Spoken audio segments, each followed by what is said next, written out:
Welcome to Protecting Your Assets, the show about protecting people, property, and most importantly, protecting your ass. I'm your host, Lucky Luciano, and I'd like you to join me for a fast-paced and often fiery discussion about security issues with my co-host, Brian the Angry Man Claman.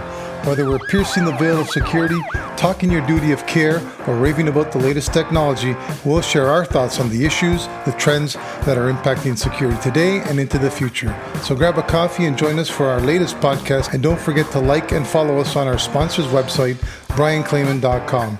And now let's talk about protecting your assets. Hello, folks, and welcome to Protecting Your Assets. I'm Lucky Luciano Cedrone, with me, Brian the Angry Man Claman, coming to you with episode 37, and we're going to be talking about, well, we're gonna reformat our "What's Keeping You Up at Night" approach for this week, because we're going to be talking about what's keeping Ottawa residents up at night, and that's the horns that are going off with all those truckers blocking the streets. And I think that's where we're going to start our conversation today, Brian, and then we're going to head into sort of what our business leaders could do to try and mitigate, or at least, protect themselves from that type of activity when it comes to town, whether it's planned or unplanned. Is that sort of the gist of where you want to go today? Yeah, I think so. I want to talk about the Freedom Convoy, as they call it. And, everyone's talking about it right now. It's quite interesting. But talk about it from a different perspective, what it means for business, because everyone says the police are in charge, and they are. But what they look at is different than what a building operator or a business operator has to be looking at. And that's what I want to talk about. I tell you, I'm sorry if I'm huffing and puffing, but I'm just back from Ottawa. It's been cold the last 5 days there, and the police have been really low-key or doing nothing. I must have broken 5 windows in front of police officers, and no one even looked at me. But I'm back in Toronto now, where it's safe, and I'm bringing my brethren here tomorrow for another demo up here. Oh, so great. Yeah, I heard. I think this was a bit of a cluster from the get-go when the attitude from your prime minister is basically that they were a fringe element. And to me, I don't care if they're fringe or not. To me, the flag was, these guys got into a truck in Vancouver and were prepared to drive a couple of 1,000 miles. They're not just coming here to have a coffee and go home. That's my point. Like, they should have taken him a little more seriously, or at least, I don't know what the answer was, but I think that kind of a comment sort of just gave them further conviction to get here and cause the problems that they're causing. Listen, it certainly did. I agree. And clearly there's a movement afoot across the country. Yeah. And people have to listen, and politicians have to listen. But the problem is, who's in charge, and what is this movement about? It's really morphed into something more than gas and truckers type things. And I think we've got to listen to that. You've got everything from the truckers that don't want to have the vaccine mandates going into the border, to people that don't want to have to wear masks, the people that don't want to be locked down anymore. So there's a lot of discontent there, to neo-Nazis that want to burn it all down. So I think, quite honestly, I use myself as the example. I've been rather hardcore and very pro the mandates, not necessarily the lockdowns, but we got to wear masks and we got to take this stuff seriously. But I've rethought a lot based on what I believe a successful demonstration occurred in Ottawa. And I want to be very, very clear here. I'm not pro-truckers. I disagree with the fact. I'm against anti-vaxxers. I think they're selfish and think of themselves. I don't even buy the truckers' argument that the supply chain is going to be impacted because we're not going to go across the border. Hey, buddy, you just represent 10% of truckers. 90% of your brethren are going across the border. So if you tell me that you 10% are going to keep us the shelves bare, I call bullshit on that, okay? And many of you are probably delivering rubber or cars or other type of stuff. So I get it. I get the hyperbole. But they overplayed their cards. They lost control. The $10 million, that YouTube account is not the Trucker Association. It's some nefarious people that are behind that. I think this movement has been hijacked, and I think the organizers have done a bad job to try and get control of the message. And I think the good that was done may be undone, and that would be a shame. For example, they're not leaving until the mandates are dropped and there's no masks and lights go back to normal. And by the way, Justin's not here anymore. Well, that's not going to happen. I mean, that's called anarchy. I mean, what I would rather would have seen is a very successful demonstration, orderly, lawful in Ottawa last weekend. $10 million in a war chest, maybe hit Queen's Park and the others, okay? And then you created awareness, then go the political route, use that money, fund the politicians that support your way of seeing things, and then topple the government. That's how you make change. This is just a clusterfuck right now. Yeah, I can't. I mean, I won't disagree on most of those points.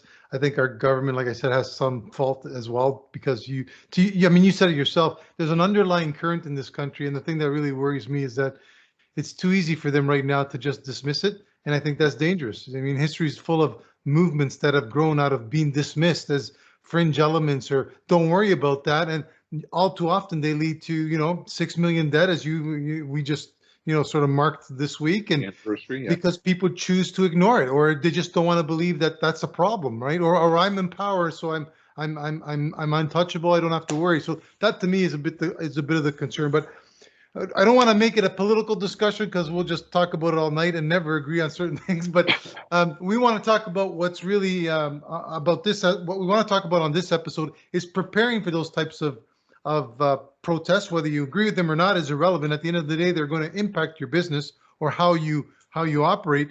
And I think I mean, it's basically some of the same principles can apply to any type of event that's out there. I think it's important to understand the difference between a planned event, something like a G20, where we knew it was coming, you had advance notice, and you can even argue that this convoy was a planned event because you had foresight to it, versus an unplanned event like those pop-up protests that we used to see downtown all the time with OCAP or some of the homeless movements, supporter groups, and things like that.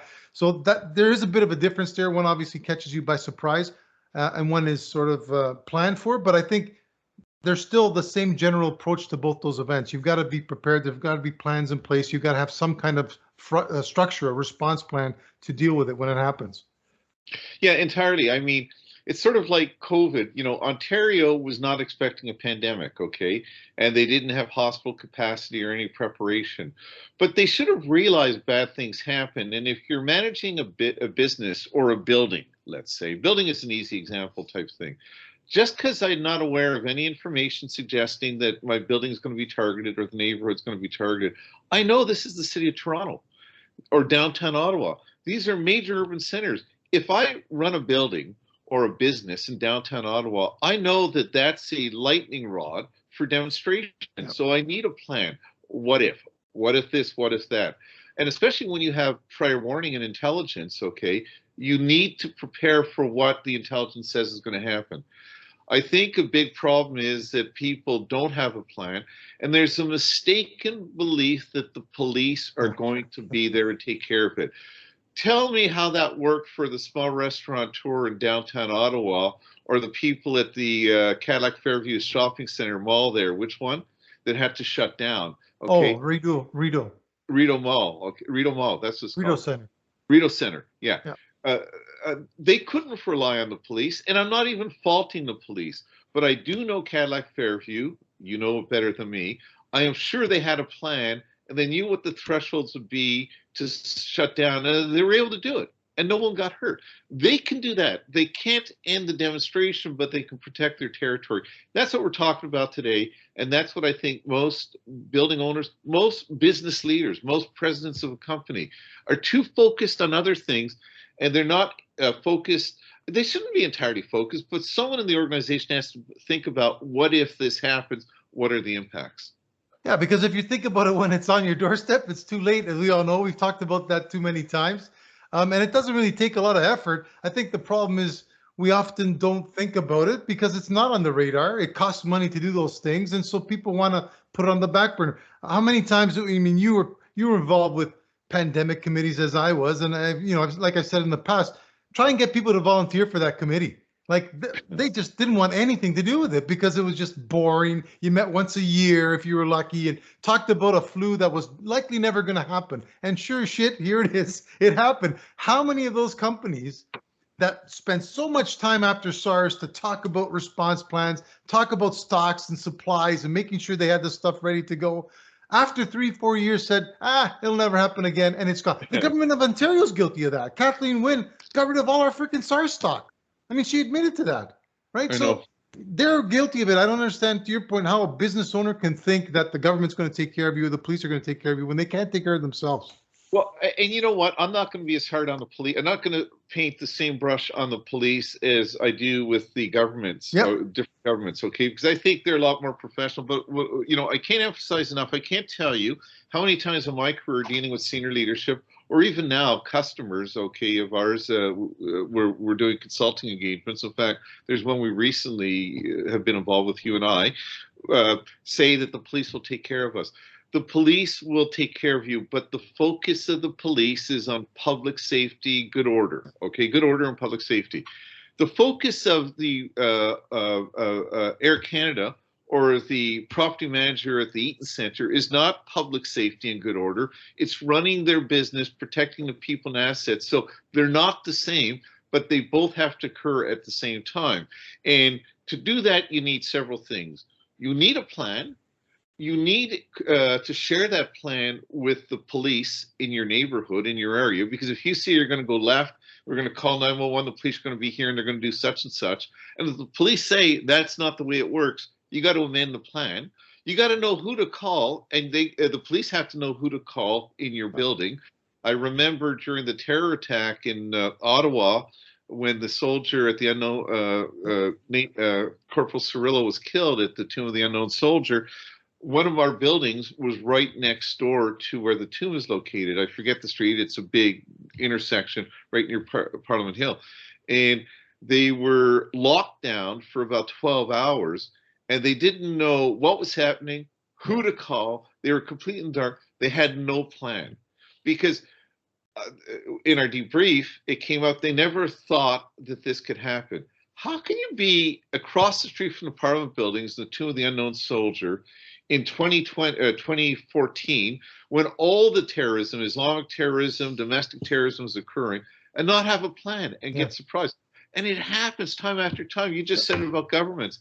Our federal government, I think about 2 months before the pandemic occurred, hit us, sold a lot of our surplus stuff to the Chinese. I mean, after 9/11, the terror attack, they realized that we didn't have capacity to deal with major attacks if we had a building collapse in Canada, and they created the Hussar units, the urban search and rescue. It was funded by the federal government, and there were several of them. One of them run by Bill Needles of Toronto Police here in Toronto, and he was actually up in Elliott Lake with that unit.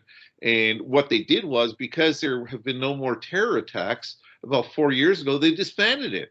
I guess they'll reform it if there's a terror attack, but it's always after the fact. So, you know, what I tell clients is that, listen, I'm the job to keep you safe, but I got to bring you into the real world. Saying I'm not listening is not going to help. You run a shopping mall, you run a commercial property, or you run a business that has 300 people working in downtown Toronto, an insurance company, let's say. You have to expect this is going to happen, and you got to be ready to react, because as you said, Lou, trying to wing it when it happens hardly ever turns out good. Yeah, for sure. And I'm going to take it back even a step further than you're talking about, Brian. You're talking about really taking the action and being prepared. But I'm going to say, and I know you're going to agree, it goes even before that, and that is striking or building the right partnerships to gather the intelligence so you understand what you're preparing for. When like G20 was a perfect example, right? As soon as we got the news from the Prime Minister at the time that it was happening, you and I and a bunch of the others, we were right away starting to build those networks with 52 Division, right? Talking about what the strategy was going to be, how are we going to talk to each other, having regular meetings between us and all the other property owners. Like, there was no competition. It was all about securing the space and sharing intelligence, so we understood the level, nature of that risk. And then you start preparing for it, and you start building out your supplies and your training. So, we talked about cots in the buildings, if you recall, those just bringing back all kinds of nightmares. The food, the cots in the hallways, and people renting out the hotels and all that kind of stuff. But that can only happen if you're connected to the intelligence community, that they're sharing information with you, and that doesn't happen as well the day of. That has to happen months in advance, if not, years in advance. Starts over coffee. You've talked about this many a time. This is what kills me about business owners as well. They have this. A lot of times I find they have this sort of like awe, or like that police have this aura that they're Yeah. unapproachable. Like, pick up the phone, call your freaking local district commander. They're happy to Yeah. sit down with you, right? Yeah. It's a cup Yeah. of coffee. It's amazing. When I tell that to clients, they say, well, we have a relationship with Constable so-and-so or Sergeant so-and-so. And I say, that's great. Call the superintendent. He works for you. He doesn't know you exist, but you know he exists. And he's happy to hear from you. About the relationships, the old adage is the time to give out the business card is not during an emergency. It's months before. I had the opportunity to lecture at the Canadian Police College several years ago about partnerships, the importance of partnerships. And the first slide I had on the deck was that it showed a group of guys at an Irish bar drinking Guinness. And I said, this is the key to successful partnerships. And one of the people in the audience says, to get drunk and drink Guinness? I said, well, that also helps. But no, the point I'm trying to make is if you're friends and know each other and trust each other, everything else falls into place. But if you're thrust together on game day, there's trust issues. Great example, G20, if you recall. We were very well connected with the Toronto Yep. police and the local, the OPP and people like that. And I remember there was a time where senior Toronto leaders were sharing plans with us, and the RCMP were a bit concerned, and they said, well, how can you trust these guys? And the Toronto police commander said to the RCMP superintendent, how can we trust you? And the point he was trying to make is we've known these guys for years. We have a partnership with these guys. And that's because before things got bad, we had beer together. We had training exercises together. So game day was easy. G20 was easy. I wasn't saying, oh, hello, Mr. Policeman. How you doing, Bill? Hey, Chris, what can I do for you? I wasn't listening to CP24, although I was. I called directly into the operations center. And why? Because Brian Claman's important? No, because it was all prearranged that if game day ever happened, whatever the game day was, here's my phone number, what's your phone number? I didn't have to call 911. I went right to the place. And again, not because you were Irish special, because there was a plan. Well, and there was an attitude, there was a commitment, there was a vision. I don't want to say that we were better than anybody else, but hey, you got to give credit where credit's due. We thought outside the box. We weren't restricting ourselves to the four corners like a lot of business owners and security managers do. Even today, I still meet clients today. I go out in the field, whether I'm, I was on the client side, but now I'm on the contractor side. The dark side. The guard side. It's still the same issue. The dark side. The dark side. Yes, the dark side. But I can, the thing is that even today, we're talking about G20 was 2010. We're into 2021, 22, 12 years later. And you go downtown and I'll talk to those security managers. And to your point, who do you deal with over at so-and-so? Oh, it's the community liaison guy. And not knocking the community liaison guy, but you got to step it up a level. If you want not special service, but if you want the real deal information, a real solid relationship with the police department, you got to deal with the top guy, not the guy just driving around who happens to be on shift that day. It's just not going to work. And to be careful, we're not being disparaging. Like frontline policing is really where it's at. But if we're talking about strategic planning, it's like, for example, my business, I'm the president of Air Canada and you're the president of United, and we want to strike a strategic deal, okay?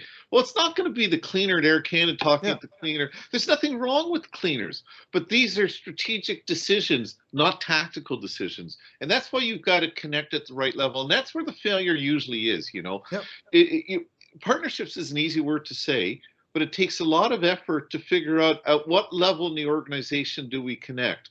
And, I just hope that the people that are impacted in Ottawa currently and potentially tomorrow in Toronto and Quebec City have taken the time beforehand to establish those relationships and plans and say, okay, police, what are you going to do? Well, if you do this, we're going to do that. Are we in sync? Are we in simpatico? We are. Based on my experience, a few have done that, no doubt. The hospitals are very well connected and very sophisticated. Several of the big property operators are, but the vast majority out there have no clue what's coming and they're not prepared. No, they're going to wing it. And the key is that relationship, because you need to understand the nature of the risk. And then from that point, it really is pretty simple to plan out what your response plan is, depending on what the risk is. Once you've identified that, do we need to buy plywood for the windows if you're located next to where these guys are going to be protesting, or should you keep medical supplies on hand, or whatever it is? That becomes sort of a no-brainer once you understand what's coming your way.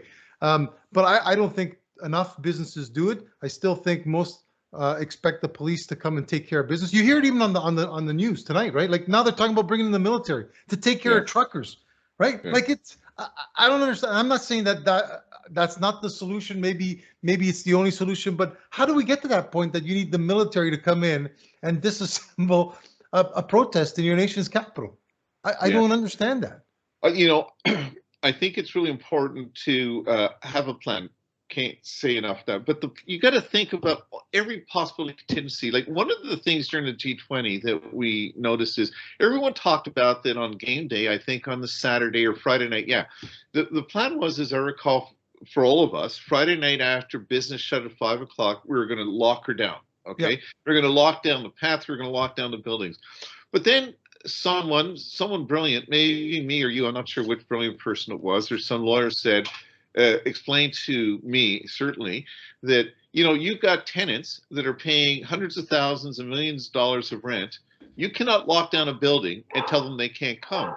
So I realized that, okay, if the plan was to lock down the building, how are we going to communicate that to our tenants? And how are we going to communicate it during the day? Or what if the lockdown occurred at 3 in the morning and they're coming to work at 7 in the morning? So we had to think about that. We had to think, can we legally tell the tenant they can't come in? So we had a plan saying that if Bay Street gets occupied, hey, tenants, come in through the back door or through. There have to be all those contingencies. I'm willing to bet in Ottawa, most of the buildings that are not managed by the big operators do not have those contingencies, okay? I bet you tomorrow, a lot of the buildings along the route on University Avenue that do not have the professional security people giving them guidance do not have those plans. They're just going to lock the door. They're going to lock people in and keep people from coming out. It's against the law. That's called, I think, under the criminal code, forcible confinement. Like, you can't do that. But you have to have, the plan has to accommodate, okay, if I've got a lawyer that's preparing for court and he's in the building when I lock down, how am I going to get him out? What am I going to tell to him that, what, we recommend you stay because it's dangerous out there, but if you choose to go, it's on your own risk and hold harmless. Like, we have a duty of care obligation, not only when they're in our building, but when they're en route to our buildings type thing. And that's what the plan has to look at. It's not just about there's bad guys coming. We need security guards with batons. We need to lock the door and have the big guys with the big muscles standing there. That's just this small component. I'm probably not even part of that plan because the cops have the big guys with the tattoos. So we have to look really at what are the things that can happen. Well, we can have damage. People could be threatened. Deliveries may not come to the building. And then you have a whiteboard session with all the stakeholders. What happens if we can't operate the building normally? Identify all those things and then come up with contingency. And that's a good place to start. It's really not very complicated, but it's got to be methodical. It's not. And you bring out a great point about communication, because if you recall, certainly during the planned events, and then we learned to do it pretty quickly, that it's not just important to communicate to your team, your employees, but your tenants, but we were communicating the messages across businesses. Right? Yeah. Like my company wasn't your company, but we were still communicating to make sure that we were sending the same message to all people, regardless of which building they were located in. Everybody had the same information. We weren't creating, rumors or creating confusion, because we all had that one message unified. So important to have during an emergency. And then the only other thing I would say on that is, even when you do everything right, you're still going to have some people out there that are just too stupid to take the advice. And to your point, you can't lock them in the building. But a quick example on my end, I remember Hurricane Sandy coming to New York, and we all know what happened there. Didn't destroy, but it certainly flooded a ton of buildings, including a lot of ours. And one particular building, and we did everything we could, right? We messaged them, said, get out. It's going to be a serious storm. We're not going to be able to service the building. We're going to lose the power. Get out of the building while you can. Well, two major firms, I'm not going to name who they were, but they were in that building, 50% basically each. One said, okay, let's listen to the property owner, and they got the heck out of Dodge. The other chose to stay because they didn't want to risk losing that extra 5 minutes of work. And then they ended up getting stuck there. And then the next day, so the first day wasn't too bad. Everyone's pretty good to sit out a night. You can rough that out. But the next day, all of a sudden, Joe on the fifth floor needs his medication that he hasn't had for 12 hours, or so and so needs to get his insulin or something, right? And then all of a sudden, it became a much more serious problem because no thought had been given to that. You said something that tweaked me, and I just put a note. With the New York example, you had some firms that listened to the property owner and some that chose not to. But that's an onus on the property owner. You got to get it right. Because if you have bad information and you give bad information, okay, and if you're grossly negligent in that you're saying something is a fact that you know it not to be a factor because you read about it in a National Enquirer, that can get you in trouble also. Yeah. So really what I'm saying is you've got to do this right. You've got to take the time to do it right and communicate effectively.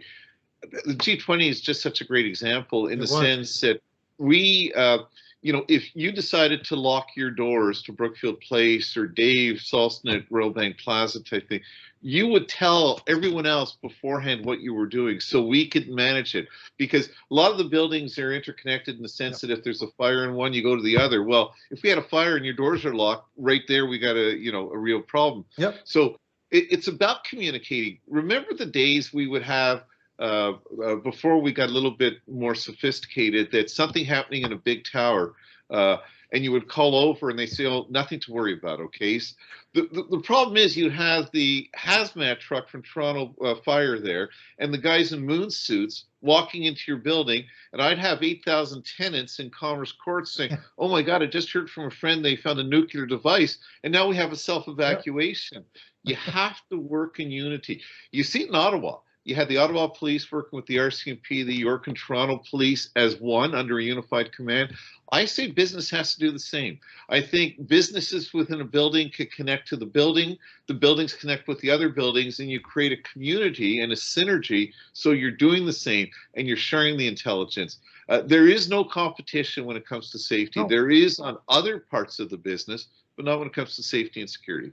Yeah, and maybe that's a role that, there's lots of BIAs in the city that represent certain sectors, and maybe they're a good conduit to develop that sort of messaging, that community, because it is difficult for like a security manager in a building to push the conversation by himself. We both tried that. We had size on our side because we all worked for big companies, and we had some other things going for us that we leveraged Pathcom and all these other tools that attracted those people onto the program. But to do it on your own, it is tough for a local mall to say, let's get some people together. We experienced that in Newfoundland, right? It was very isolated to the mall. Who else do you want to include? But I think if the business community around those areas come together, and there are lots of groups that do come together, the problem is all they do is talk about business, right? How to make business better. Well, protecting your business is also a way to make business better. If you don't protect it, it's not going to be there tomorrow. So maybe they need to start doing that. Yeah. No, I agree. So I guess as we come to the end of this, the message is that if you don't have a plan, if you are a property manager, a asset manager, a business leader, a manager of an insurance company, if you don't have a plan, and if you're not prepared and you figure, well, I'll wing it when it happens, you probably are in a bad spot. It's like most people, especially young people, don't have life insurance, okay, until they need it. My wife got life insurance years ago, and she had like $2 million for $20 a month of term. If I was to get life insurance at my age right now, because I've fallen apart, it's going to be like $3,000 a month because I didn't plan. I didn't realize that this might happen. Although I knew it would, I didn't think this day would ever come. As long as we're living in Toronto and not in Bora Bora, we're in one of the largest metropolitan centers in North America, things are going to happen. And it's incumbent on business leaders, incumbent on security leaders, risk managers to prepare for it. And you said one thing about the BIAs. The big guys like the Oxfords, the Cadillac Fairviews, the GWO Realty Advisors, the Ivanhoe Cambridge, we, because of our size and the people that we represent, we're very well connected at all levels politically through the security apparatus and everything. But most building owners are not like that. Most, buildings in Toronto are small, medium, large, but they're not mammoth. And they need, there's a strength in numbers. Yep. And the BIAs are a good way to do it because that's the network, okay? And the BIAs are working collaboratively for everyone. But if you're not thinking about it, everyone knows, I think we record this a few days before it happens. So by the time they listen, we'll know the results. Yep. Watch TV tomorrow on Saturday and see how that turns out. Watch what's happening in Ottawa. The businesses are suffering, and see what's going to happen to them this weekend. I hope it turns out good, but you can't rely on chance. Yeah. Yep. It's called business continuity planning, right? Business resiliency. They should all have it. And by the way, before we end, a little plug. That's what we do. We are hired by clients to help them with their emergency plans or business continuity plans. And, Luke or I are happy to receive a call. We do this podcast because we want to share information. Once you decide there's a need, you've got to find someone to help you do that need. And there's a lot of good people in Canada. We're the best, but there's many almost as good as we are. And it also includes making connections that we're talking about, right? Getting to know your local police, emergency services. So that's it, folks, for this episode. Hope you like what we're talking about, and we certainly see it in the increasing numbers in our listenership, I guess is the word.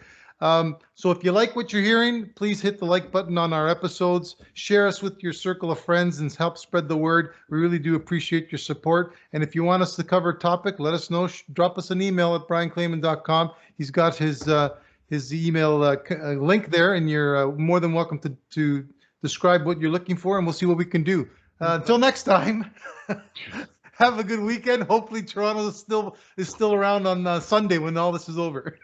Yes, everyone. Stay safe, have fun, and stay warm. That concludes this podcast. We hope you enjoyed listening and will join us in a couple of weeks for our latest episode. Please remember to like and follow us on our sponsor's webpage, brianclaman.com, where you can leave us your comments and suggest topics you'd like to hear about in future episodes. Until next time, thanks for listening, and don't forget to protect your assets.